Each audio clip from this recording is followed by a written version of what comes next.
Si Lenny po. Kasi po, sa kanya ko lang ay yung ako po ng ano, yung taon na lang po ng Pilipinas. Lenny. Lenny. Bakit Lenny po? Marami talaga siya nagagawa. Magmula sa Naga. Sayang nga no?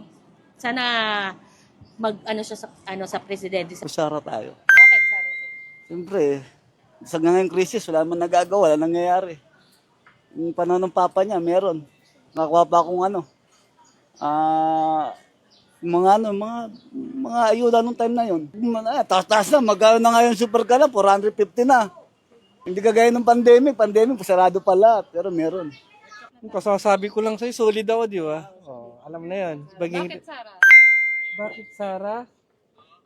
Hindi, lahat naman kahit sinong presidente, hindi ko alam kung makaahon ng Pilipinas. Kaya Sara ako kasi gusto ko makita kung paano siya gumanti sa kanila. Di ba? Okay. Si Risa Ontiveros po. Kasi yung mga kababaihan kaya niyang ipaglaban. Si Sara Duterte.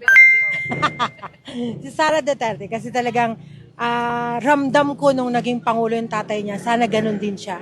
Matulad siya sa tatay niya. Kasi mas gusto ko nung presidente yung tatay niya.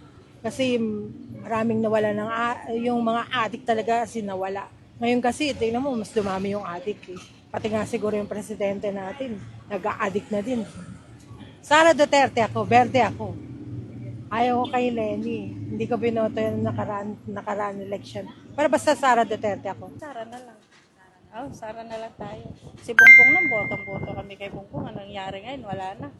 Hindi na yung Bongbong na nakilala natin. Iba na. Kurakot pala yan. Pero hindi naman ganyan yung tatay niya. Hindi naman kurakot. Sara na lang tayo, be. Ito, Duterte lang kami. Kami dito, Duterte. Oh. Bakit sir? Ay, maganda pamalakad. Oh, walang mga adik. Oh, di ba? Si Robredo, maganda naman. Kaya lang, mahina si Robredo, babae. Mas matigas to si Sara. Pag nagsalita yan, pinapanindigan niya. Ito kasi may ano to eh. Wala, Jumbik, ano yan? Salot yan. Salot niya kay Duterte, kaya nakulong si Duterte, dapat dito lang yan sa Pilipinas makulong. Hindi dapat sa ibang bansa. Okay lang. Ano kami? Duterte kami dito. Ay, ito Sara ako. Bakit po? Taga Davao ako eh. Kaya alam ko yan. Yun lang. Oo. Matapang talaga yan. Talagang buwang paninindigan niya na yung hindi kagaya ng iba dyan na pagkaayaw, ay huwag yung anuhin. Tsaka huwag mong paanoin yung mga mahihirap. Kumakampi yan. Kita nyo dati, nanuntok nga yan ng hepe. Ito po, si Sara Duterte. Bakit po? Kasi may paninindigan siya sa sarili niya. Pag sinabi niyang ganun. Kaya kay Sara lang ako. Sara, Sara. Bakit Sara, sir? para gumanda naman yung Pilipinas. Sara. Bakit po? Siya ang gusto ko. Yun lang. Isa lang itong tatlo eh. Sara na. Bakit Sara? At least may pagbabago ang asa ko. No talaga ako, Sara talaga ako. Taga Mindanao ako eh. Pero kahit naman taga dito ako, Sara pa makita naman natin ang kagandahan pag sa Duterte administration, di ba?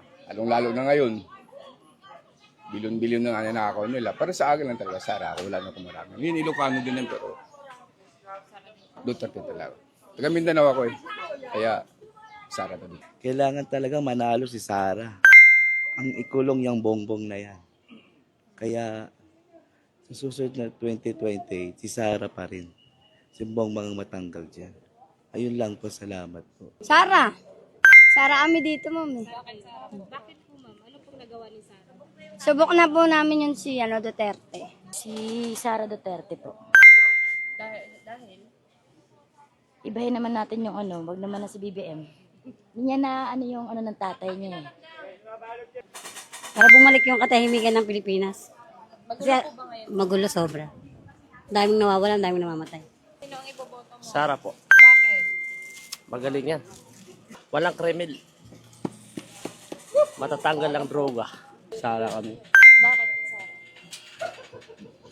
Subok na nga yan. Tatay niya. Kasi pagka subok mo ng tatay, siyempre, lahat ng ng tatay, yun din ang ng Utang sa Davao. Wala siyang utang sa Davao. Wala namang magandang naging presidente kundi si ano lang si Duterte. Pumapatay siya, nasa tama naman. Tama lang. Duterte ako. Talagang solid Duterte. The best sa lahat talaga siya. So, sa 2028 po, si Sara po. Sara Duterte, 101%. Of course, Leni Robredo, kakamping ko. So para magkaroon na ng pagbabago ang ating bansa. Kasi nakita naman natin na may direction, di ba? So yung plataforma ni Leni, hindi pansarili, kundi para sa tao, sa taong bayan. Para magkaroon na ng bagong mukha ang Pilipinas. Sara. Bakit si Sara? Maganda yung ginawa ng tatay niya eh.